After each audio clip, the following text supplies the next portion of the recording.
subscribe if you aren't a pussy.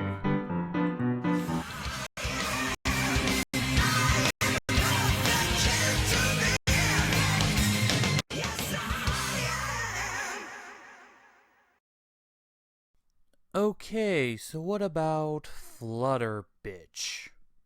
Flutter Snob? Flutter Brat? Nah, that sounds too much like Flutter Bat. Good point. Flutter Knight. Ooh, good one.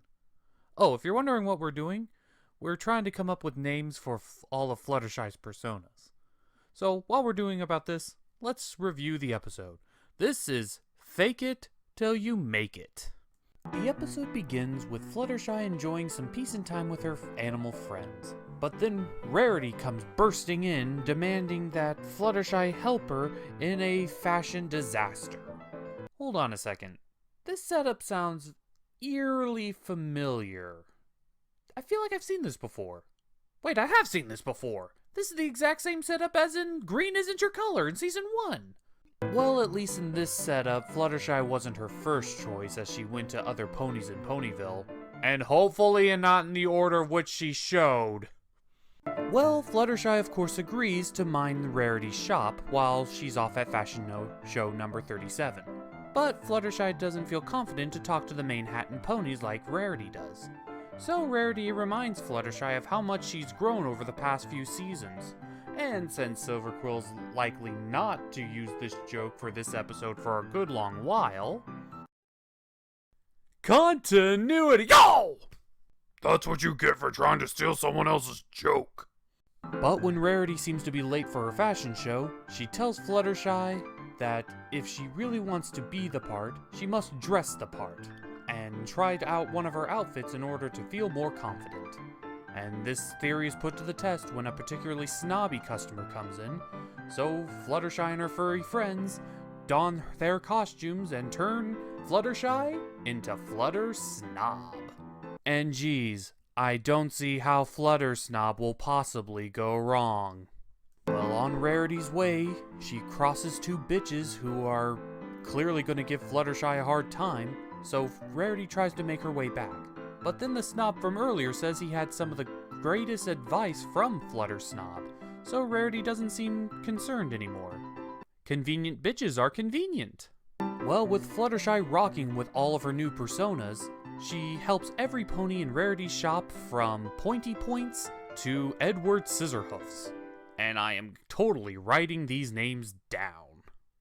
Well, as previously predicted by me, the FlutterSonas are beginning to take control of Fluttershy's mind. They even begin to develop some sort of omnipresent superpower, similar to Pinky's. And the furry critters from earlier realize this, and they need help. So they make it to Twilight School in possibly the fastest recorded time a raccoon has ever traveled. I think I took a wrong turn at Albuquerque.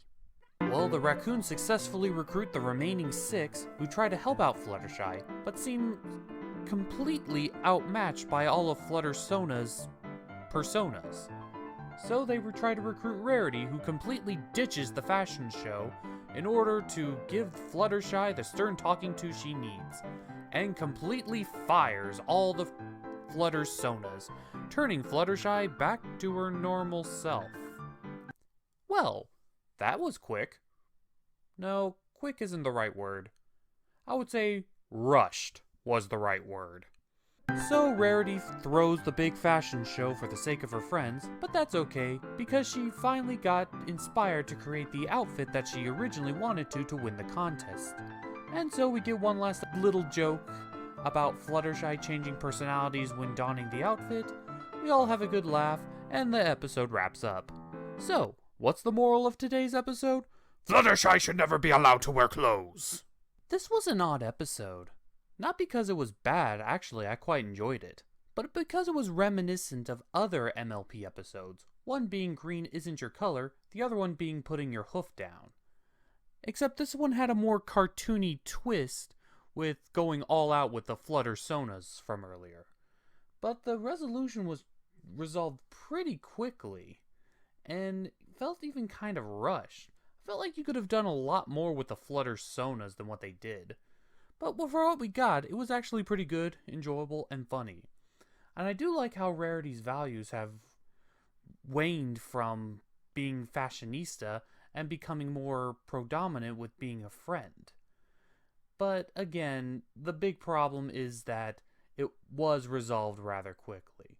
But I still enjoyed the ride getting there. The plot was predictable, but not a deal breaker. So I give this episode a B. B minus. That's me being generous. So, I'm the cartoon gentleman, I brought organized chaos, and I'm gonna figure out the names of these FlutterSonas before anyone else. Let's see, I got Flutter Knight and Flutter Snob, so I gotta figure out that one. Maybe Flutter Teen? Nah, that's dumb.